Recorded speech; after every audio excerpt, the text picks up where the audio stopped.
G'day, I hope everyone is doing well and exam prep is going smoothly for you all. This is the free Mock MMI group's first long video, where we've recorded a mock interview and we're going to have a bit of a discussion about it at certain points throughout the interview. There are lots of different ways that you can use these videos in preparation for the MMI. You will receive the most benefit from these resources if you almost treat them like your real interview. So rather than just sitting down and watching them kind of absent-mindedly when you're on your phone, actually have a think about what is being said. So when you see the question for the first time, have a think about the question for the 2 minutes that you will actually be allocated in the MMI and then give your initial answer. After that, when you're watching the interviewee answer, note down what you think they did well and what you think they didn't do so well and how you would do this differently, and also where you think you missed a point or two in your own answer. When a follow-up question is asked, pause the video and try to give a good answer for yourself, rather than just not thinking about it and watching the interviewee give their own answer. The goal of these videos isn't to give you a set of a perfect exemplar answer or answers, and we have intentionally put some mistakes in for this reason to highlight what you shouldn't do in an interview. But rather, the goal is to get you all thinking of how you would perform in this situation and develop your own communication skills and abilities to answer the questions. Now here we've got the question. You're a GP who has ordered a genetic test on Samantha, her husband, and their unborn son, as the son has a hereditary genetic abnormality.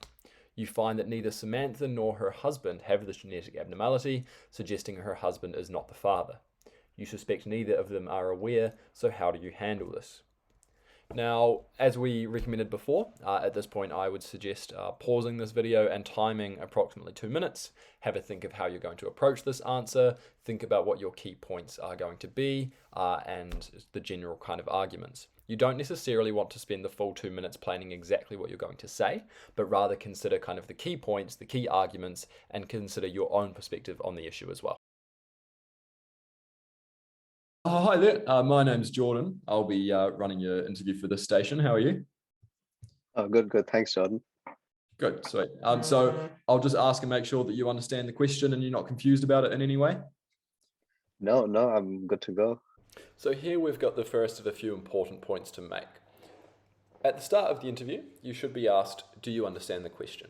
If you don't, it is absolutely vital that you do say that you don't and ask for some clarification. A lot of students are afraid of saying that they don't understand the question because they don't want to come across stupid or like they don't understand, etc. But it is a lot worse to not understand the question and answer a different question than what's actually being asked of you.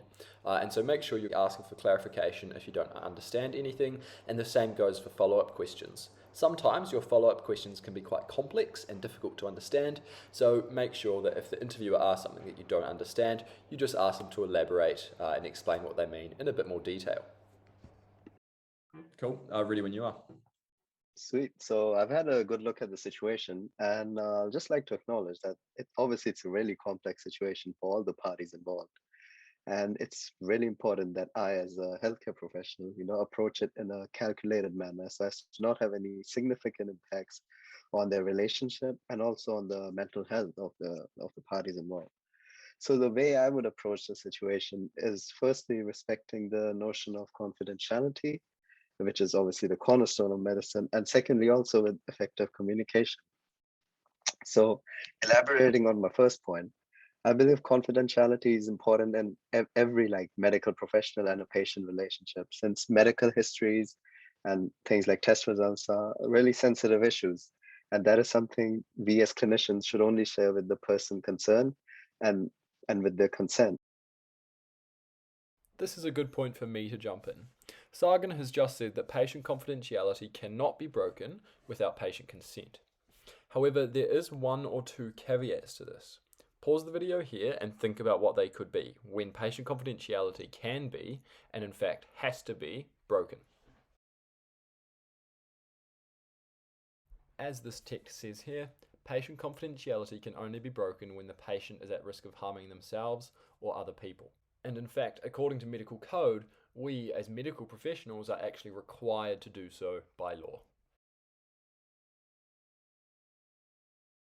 So in this case, I don't know the age of the son or the condition of the son. So I'll probably discuss this by calling the primary caregiver, whether that be Samantha or the husband separately, which will ensure that I can talk to them while also maintaining their confidentiality and ensuring that sort of no sort of arguments or fight or sort of any negative situation arises, it, rather than calling them in both and then breaking the news.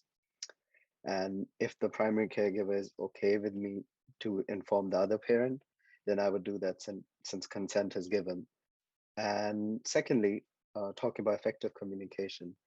Uh, Again, that's also really important in a patient-doctor relationship, since doctors often have to break bad news or break complicated results in an easy to understand manner.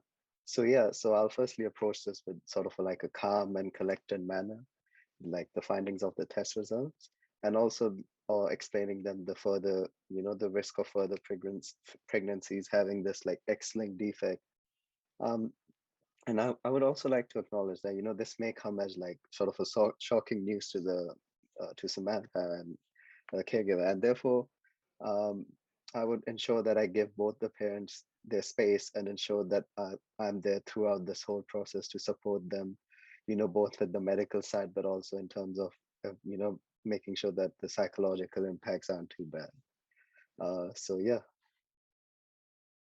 The ending of Sagan talking here is just a wee bit weak. Ideally, you want to finish strong and not in kind of a wishy washy way where you'll just trail off and go, so yeah. That's a really tempting thing for people to do when they don't entirely know what they're going to say next. You want to either just stop talking completely, so say your last sentence and then stop, or what I think is a little bit tidier is to give kind of like a closing statement. So in this particular situation, you could say something like, that is how I would initially approach this situation. If it was a scenario where you were giving your perspective on euthanasia, you could finish by saying, that's my perspective on euthanasia. It sounds like it's an obvious thing to do, but it really just makes your whole answer seem a little bit tidier.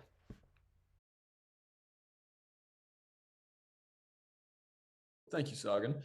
So you mentioned that you would want to be discussing kind of this situation with the primary caregiver.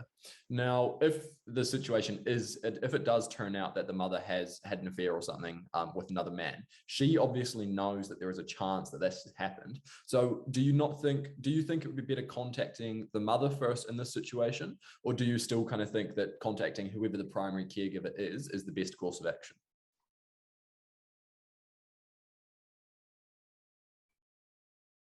Mhm. Yep, I'll just have a think about it. Yeah, no worries.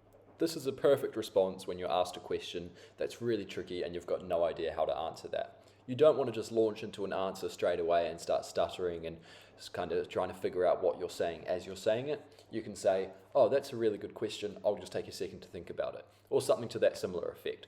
And that is just a lot nicer than obviously stuttering out kind of your opinion. And it also means you actually have the time to form a solid opinion and to think about a couple of arguments. You don't want to spend too long thinking about it, but just a few seconds should be enough to get your sort of initial thoughts on the topic.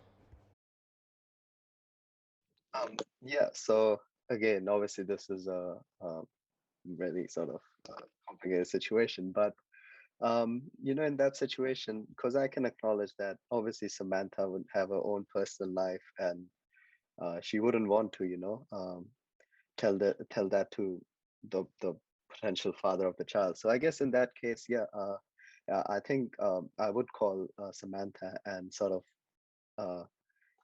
let her know, like, I have some results for you, and if it's like okay, um, to discuss it with you, or do you want them to discuss with the primary caregiver or husband? Like I can give that choice, and obviously if consent's given, then there would be no problem. But if Samantha wants it, sort of her own, then yeah, I'll discuss it with her.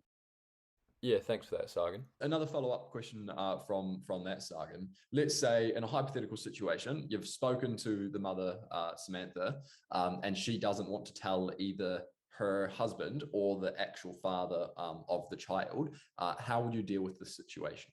Would you tell one of those men or both of them?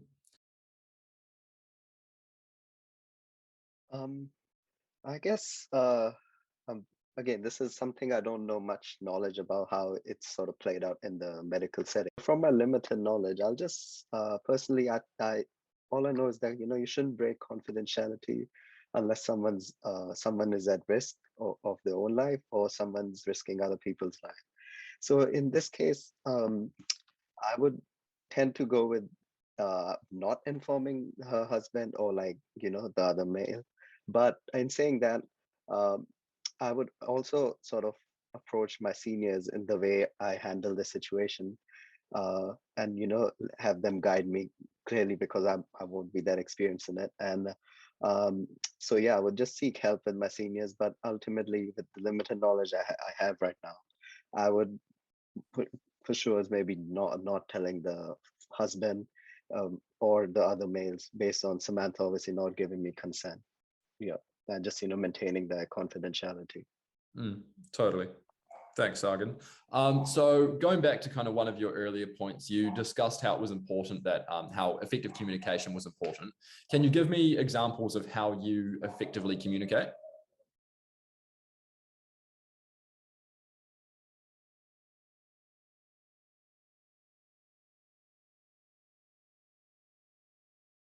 Yep.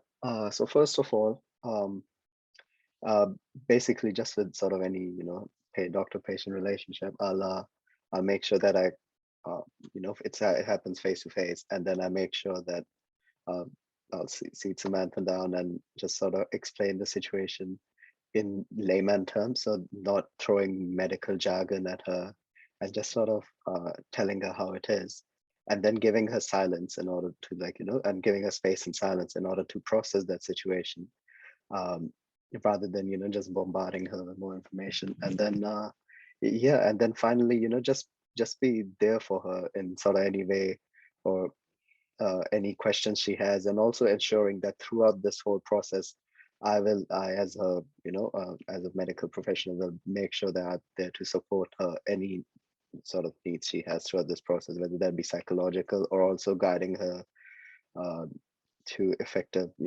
resources. So I believe just approaching it in a calm manner, and also while having empathy for the situation Samantha is in, will ensure that that will be my ideal sort of effective communication in this scenario.